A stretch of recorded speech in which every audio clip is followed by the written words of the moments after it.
بسم اللہ الرحمن الرحیم۔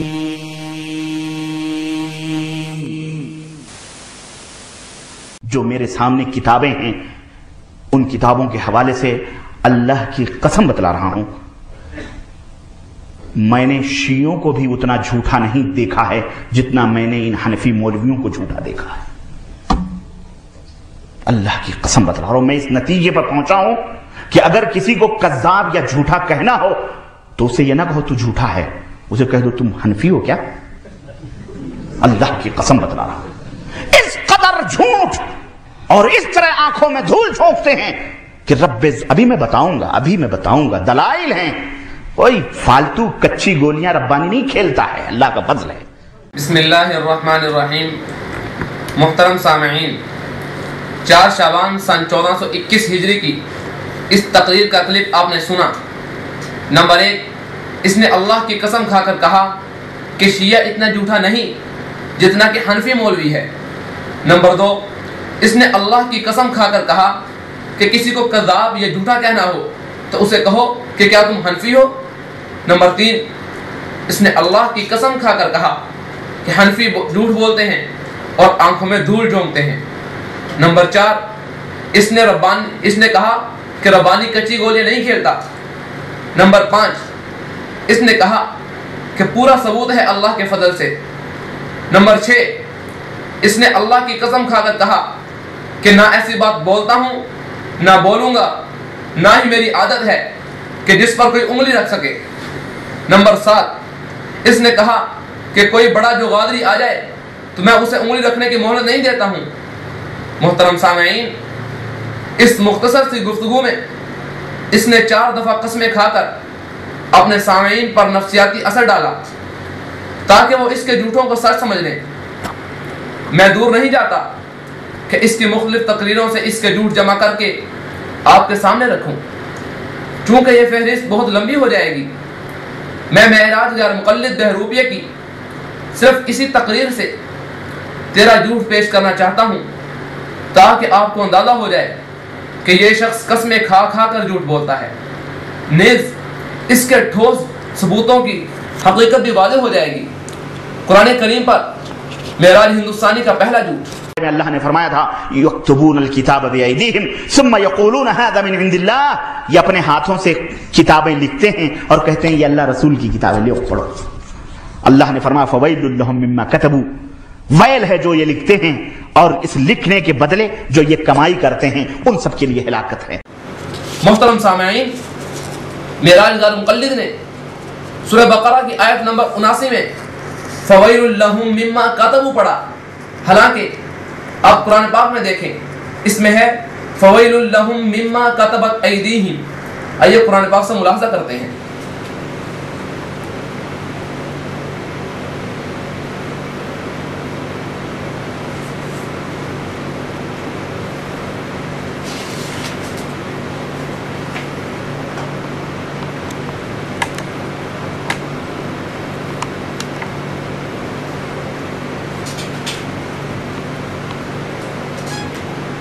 محترم سامعین، قرآن کریم پر معراج غیر مقلد کا دوسرا، تیسرا اور چوتھا جھوٹ آئے ہیں۔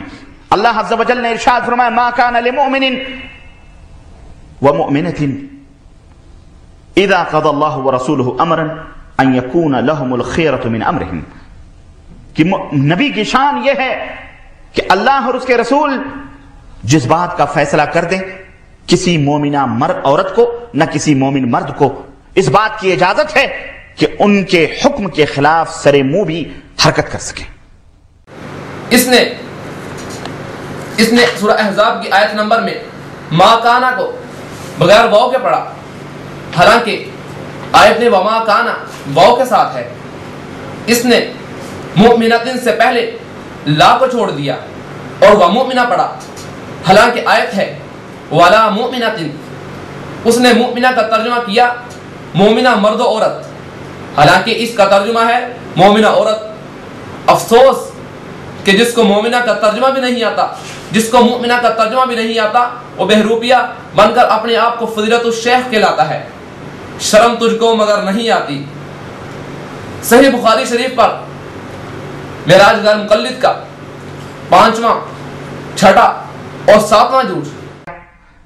اللہ کے نبی فرماتے ہیں کہ کل امتی یدخلون الجنہ الا من ابا، میری امت کا ایک ایک آدمی جنت میں داخل ہوگا مگر وہ شخص جو میرا انکار کرے۔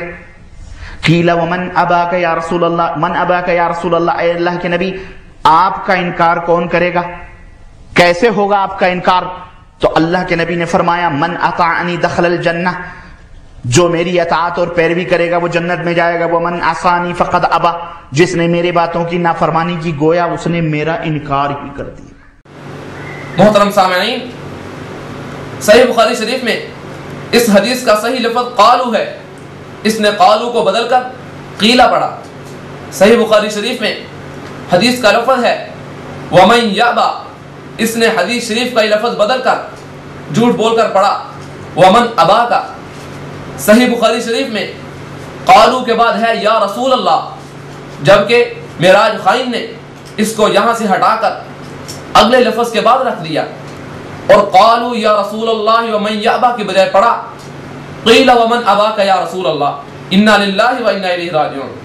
محترم سامعین، اب اس معراج انڈین کے بارے میں اب خود ہی فیصلہ کریں کہ وہ بخاری شریف کی اس حدیث پر ہاتھ صاف کر رہا ہے اور اسی تقریر میں قسمیں کھا کھا کر اپنے آپ کو سچا اور دوسروں کو جھوٹا باور کرا رہا ہے۔ محترم سامعین، معراج انڈین کا 8واں 9واں اور 10واں جھوٹ۔ معراج نے کوشش کی بے شک، معراج نے کوشش کی بے شک تحریف بخاری کی، لیکن معراج نے کوشش کی بے شک تحریف بخاری کی، لیکن ناکام ہوا ناشاد ہوا، ناکام ہوا ناشاد ہوا، باقی ہے بخاری کی باتیں۔ تو نبی کیا فرما رہے ہیں؟ نبی کہہ رہے ہیں من احب سنتی فقد احبنی کان معی فی الجنہ، جو میری حدیثوں کو میری سنتوں سے محبت کرتا ہے، جو میری سنتوں سے پیار کرے گا تو در حقیقت اس نے میری سنتوں سے پیار کیا ہے، تو اس نے در حقیقت مجھ سے پیار کیا ہے۔ محترم سامعین، اس حدیث کے الفاظ یوں ہیں من احیا سنتی فقد احبنی ومن احبنی کان معی فی الجنہ، جبکہ معراج غیر مقلد نے یوں پڑھا من احب سنتی فقد احبنی کان معی فی الجنہ انا للہ و انا الیہ راجعون۔ اس نے من احیا کو بدل کر من احب گاڑ لیا، اس کان معی سے پہلے ومن احبنی کا لفظ غائب کر دیا۔ یہ حدیث کی کتاب الضعفاء الکبیر میں ہے، وہاں اس کا نمبر 482 ہے۔ اس کی سند ضعیف ہے چونکہ اس میں سعید بن خالد انصاری مجہول ہے۔ یوں اس نے ضعیف سند والی روایت پیش کی اور شروع میں جھوٹا دعویٰ کیا کہ ٹھوس حوالے دوں گا۔ یوں اس حوالے میں بھی اس کے 3 جھوٹ ہوئے۔ بقول شاعر دعویٰ ہے ٹھوس حوالوں کا، دعویٰ ہے ٹھوس حوالوں کا، لیتے ہیں دلیل ضعیفوں سے، دعویٰ ہے ٹھوس حوالوں کا، لیتے ہیں دلیل ضعیفوں سے، ہے قول و عمل میں ٹکراؤ یہ کام ہے اہل حدیثوں کے۔ معراج ہندوستانی کا 11واں جھوٹ۔ حدیثوں کو صحیح پڑھنے کے دعوے اور ہوتے ہیں، حدیثوں کو صحیح پڑھنے کے دعوے اور ہوتے ہیں، پیغمبر کی اطاعت کے تقاضے اور ہوتے ہیں۔ اس کے بعد حضرت امام احمد بن حنبل امام اہل السنہ والجماعہ رحمۃ اللہ علیہ ہیں، جن کی ولادت 164 ہجری کے اندر ہوئی ہے، عمر ان کی 77 سال تھی اور دمشق کے اندر کے رہنے والے تھے، دمشق کے اندر دفن ہوئے ہیں یہ، اور مسند احمد جو تقریباً 35 جلدوں کے اندر ہے، حدیث کی کتاب جو انہوں نے اپنے ہاتھوں سے تحریر فرمائی۔ محترم سامعین، اس نے جھوٹا دعویٰ کیا کہ امام احمد بن حنبل دمشق کے رہنے والے تھے اور دمشق میں دفن ہوئے، جبکہ یہ ایک طے شدہ حقیقت ہے کہ امام احمد بن حنبل عراق کے دارالحکومت بغداد کے رہنے والے تھے اور بغداد ہی میں دفن ہوئے۔ یہ دیکھیں غیر مقلدین کی مشہور عالم نواب صدیق حسن خان صاحب کی کتاب التاج المقلل صفحہ نمبر 13 ہے، جس میں صراحت کے ساتھ ہے کہ وہ بغداد میں رہے اور بغداد ہی میں دفن ہوئے۔ آئیے کتاب سے ملاحظہ کرتے ہیں۔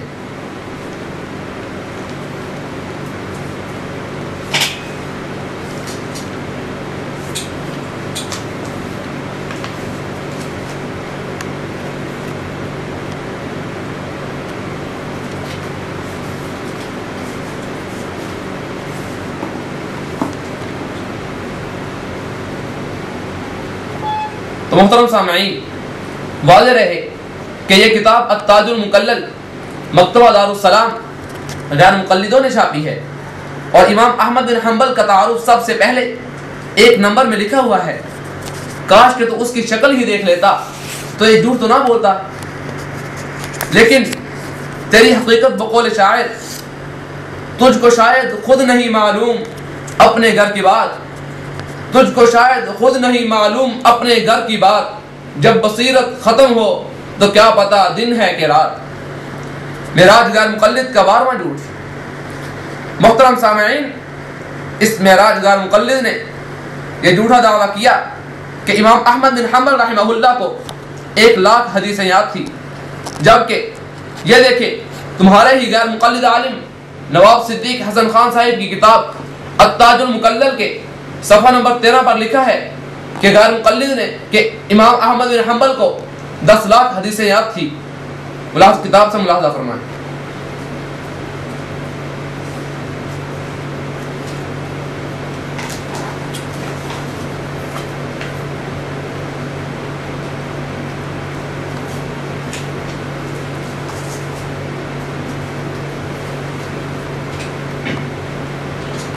تو محترم سامعین، گویا اس کلپ میں معراج غیر مقلد نے 90% جھوٹ بولا۔ بقول شاعر، ادھر سلفی ادھر سلفی کسے مانے کسے چھوڑے، ادھر سلفی ادھر سلفی کسے مانے کسے چھوڑے، اسے مانا نہیں جاتا اسے چھوڑا نہیں جاتا۔ تو محترم سامعین، معراج انڈین کا 13واں جھوٹ۔ یہ عذر امتحانے، یہ عذر امتحانے، جذب دل کیسا نکل آیا، یہ عذر امتحانے، جذب دل کیسا نکل آیا، ہم الزام ان کو دیتے تھے قصور اپنا نکل آیا، ہم الزام ان کو دیتے تھے قصور اپنا نکل آیا۔ یہ بھی بتاؤں، اللہ عز و جل کی قسم ہے، مورخین نے ایسے تقریباً 50 ابو حنیفہ کے نام بتلائے ہیں جو خود یعنی یہ جو وہ ہے کیا کہتے ہیں کنیت، اس کنیت کے 50 علماء کا ذکر کیا ہے جو اپنے اس عہد کے 50 علماء تھے جن کا نام، جن کی کنیت ابو حنیفہ تھی، جن میں رافضی بھی تھے، شیعہ بھی تھے، قدری بھی تھے، بدعقیدہ لوگ بھی تھے بغداد کے اندر اور اسلامی مملکتوں کے اندر 50 ابو حنیفہ کا نام بتلایا جاتا ہے، اور ایک ہی زمانے میں، ایک ہی آگے پیچھے تھوڑا سا بس ایک ہی زمانے۔ اب سوال یہ پیدا ہوتا ہے کہ یہ جو احناف اپنے آپ کو کہتے ہیں، یہ نعمان ابن ثابت رحمت اللہ علیہ کے پیروکار ہیں یا یہ کون سے ابو حنیفہ کی فقہ لے کے چل رہے ہیں؟ اللہ ہی بہتر جانتا ہے۔ اس معراج نے اللہ عز و جل کی قسم کھا کر کہا کہ اس ایک ہی زمانہ میں 50 علماء کی کنیت ابو حنیفہ تھی۔ اس سے نتیجہ نکالتے ہوئے اس نے یہ شرط ڈالنے کی کوشش کی کہ احناف کی نسبت نعمان بن ثابت کی طرف ہے یا کسی اور ابو حنیفہ کی طرف۔ یوں اس شخص نے تاریخ اسلامی کے مسلمہ معاملات کو مسترد کرنے کی کوشش کی۔ محترم سامعین، امام ابو حنیفہ رحمہ اللہ کا زمانہ سن 80 ہجری سے سن 150 ہجری تک ہے۔ میرا معراج غیر مقلد سے مطالبہ ہے کہ تو اس ایک ہی زمانہ میں یعنی سن 80 ہجری سے سن 150 تک علماء کے نام پیش کر دے جن کی کنیت ابو حنیفہ تھی، اور یہ ثابت کر کہ احناف کی نسبت حضرت نعمان بن ثابت کی طرف نہیں بلکہ کسی اور ابو حنیفہ کی طرف ہے. اگر تو اپنے اس جھوٹ کو ثابت کر دے تو میں تجھ کو 50 لاکھ روپے انعام دوں گا. محترم سامعین، آپ پر واضح رہے کہ یہ معراج غیر مقلد زہر کا پیالہ تو پی لے گا، لیکن میدان میں آ کر اپنے ان 13 جھوٹوں کو سچا ثابت نہیں کر سکے گا. او معراج بہروپیے، تجھے شرم نہیں آتی کہ تو اللہ عز و جل کے نام مبارک کی قسمیں کھا کھا کر جھوٹ بولتا ہے؟ تیرے جیسے جھوٹے کو فضیلت الشیخ کہنا اس لقب کی توہین ہے. تو انتہائی گھٹیا انسان ہے جو جھوٹی قسمیں کھا کھا کر اپنی کھوٹی بات کو کھرا ثابت کرنے کی کوشش کرتا ہے. تیرے سامعین و مداحین کتنے بولے ہیں جو تجھ جیسے جاہل اور جھوٹے انسان کو اپنا عالم اور پیشوا مانتے ہیں، جبکہ تیری حقیقت بقول شاعر سچ ہے لا مذہب کے تن پر جہل کی پوشاک ہے. سچ ہے لا مذہب کے تن پر جہل کی پوشاک ہے، تیری عقل و فکر برسوں سے بہت بیمار ہے. تو ادھر ادھر کی نہ بات کر، تو ادھر ادھر کی نہ بات کر، یہ بتا کہ قافلہ کیوں لٹا. تو ادھر ادھر کی نہ بات کر، یہ بتا کہ قافلہ کیوں لٹا. مجھے رہزنوں سے گلا نہیں، مجھے رہزنوں سے گلا نہیں، تیری رہبری کا سوال ہے. مجھے رہزنوں سے گلا نہیں، تیری رہبری کا سوال ہے. محترم سامعین، میں نے آپ کے سامنے اس معراج غیر مقلد کے 13 جھوٹ ایک ہی تقریر میں پیش کر دیے، ایک ہی تقریر میں سے پیش کیے. اس سے آپ اندازہ لگائیں کہ نمبر 1، یہ معراج غیر مقلد اگر ایک تقریر میں اتنے واضح 13 جھوٹ بولتا ہے تو اس کی بقیہ تقریروں میں کتنے زیادہ جھوٹ نکلیں گے. نمبر 2، میں نے معراج غیر مقلد کے جو 13 جھوٹ پیش کیے ہیں وہ خود یا اس کا کوئی غیر مقلد مداح ان جھوٹوں کو سچا ثابت کر کے کرے تو اس کو ہر جھوٹ کو سچ ثابت کرنے پر 1 لاکھ روپے انعام دوں گا. نمبر 3، او معراج غیر مقلد، اب تو اپنی ابتدائی گفتگو اور اپنے یہ 13 جھوٹ سامنے رکھ کر اسی طرح چیخ کر اپنا یہ اعتراف ریکارڈ کرا اور بتا، اور اللہ کی قسم کھا کر بتا کہ تو بڑا جھوٹا ہے یا شیعہ بڑا جھوٹا ہے. نمبر 4، تو اللہ کی قسم کھا کر بتا کہ شیعہ بڑا جھوٹا ہے یا تو معراج ربانی غیر مقلد. نمبر 5، تو اللہ کی قسم کھا کر بتا کہ تجھے کذاب یا جھوٹا کہنا ہو تو کیا یہ کہنا کافی نہیں کہ تو ایک غیر مقلد مولوی ہے. نمبر 6، تو اللہ کی قسم کھا کر بتا کہ تو قسمیں کھا کھا کر لوگوں کی آنکھوں میں دھول جھونکتا ہے یا نہیں. نمبر 7، تیرے پاس دلائل ہے تو اپنے ان 13 جھوٹوں کی سچائی پر دلائل پیش کر. نمبر 8، اپنے ان 13 جھوٹوں کو سامنے رکھ کر بتا کہ تو کچی گولیاں کھیلتا ہے یا پکی گولیاں کھیلتا ہے. نمبر 9، تیرے پاس ان جھوٹوں کی سچائی پر کوئی ٹھوس ثبوت ہے تو پیش کر. نمبر 10، تو نے اللہ کی قسم کھا کر کہا کہ تو ایسی بات نہ بولتا ہے، نہ بولے گا، نہ بولنے کی عادت ہے جس پر کوئی انگلی رکھ سکے. اب انگلی رکھنا تو عام سی بات ہے، میں نے تو تیری اسی تقریر میں سے 13 جھوٹوں کی نشاندہی کر دی ہے. نمبر 11، تو نے کہا کہ تو کسی بڑے جوغادری کو بھی اپنے سامنے انگلی رکھنے کی مہلت نہیں دیتا. مجھے جوغادری ہونے کا دعویٰ نہیں، میں تو ایک طالب علم ہوں. میں نے تیری اسی ایک تقریر میں سے تیرے 13 جھوٹ عوام کے سامنے پیش کر دیے. تیری تقریروں میں اتنا بڑا بلیک ہول ہے کہ اس پر انگلی کیا رکھیں. اس میں تو پورے کا پورا معراج انڈین اپنی غیر مقلدیت سمیت اندر دفن ہو گیا ہے. غیر مقلدین کے سامعین و مداحین ٹھنڈے دل سے سوچیں کہ سن 1421 ہجری سے آج 10 سال ہونے کو ہیں. آپ لوگ 10 سالوں سے ان جھوٹوں کو سچ سمجھ کر سن رہے تھے اور اس جھوٹ کی نشر و اشاعت کر رہے تھے، لیکن میرے بتانے سے پہلے آپ کو ان جھوٹوں کا پتہ بھی نہیں تھا. واضح رہے کہ اس تقریر میں صرف یہی 13 جھوٹ نہیں بلکہ یہ تو عام فہم نوعیت کے 13 جھوٹ تھے جن کو میں نے آپ کی خدمت میں پیش کر دیا. ابھی اس تقریر میں اور جھوٹ بھی ہیں جو ذرا علمی اور تاریخی نوعیت کے ہیں، لہٰذا میں نے اختصار کے سبب ان سے تعارض نہیں کیا. غیر مقلدین کے سامعین و مداحین الفاظ کے دو پیٹ سے نکلیں اور حقیقت کی دنیا میں آنکھیں کھولیں اور اپنے آپ سے سوال کریں کہ ہم تحقیق کر رہے ہیں یا تحقیق کے نام پر اندھی تقلید کر رہے ہیں. کیونکہ اگر تم لوگ واقعی تحقیق کرنے والے ہوتے تو ان جھوٹوں کو تم لوگ مجھ سے پہلے پکڑ چکے ہوتے. غیر مقلدین کے سامعین و مداحین، جو شخص جھوٹی قسمیں کھا کھا کر اتنے وعدے جھوٹ بول سکتا ہے، کیا وہ علماء دیوبند پر تنقید میں جھوٹ نہیں بولے گا؟ بہرحال اب آپ کو اختیار ہے کہ معراج انڈین کے ان جھوٹوں سے چمٹے رہیں یا اس کی سیڑھیوں کو دہلی کی جامعہ مسجد کے سامنے رکھ کر آگ لگا دیں. والسلام. کیا خبر تھی تجھ بیچارے کو، کیا خبر تھی تجھ بیچارے کو کہ ایک دن آئے گا، کیا خبر تھی تجھ بیچارے کو کہ ایک دن آئے گا.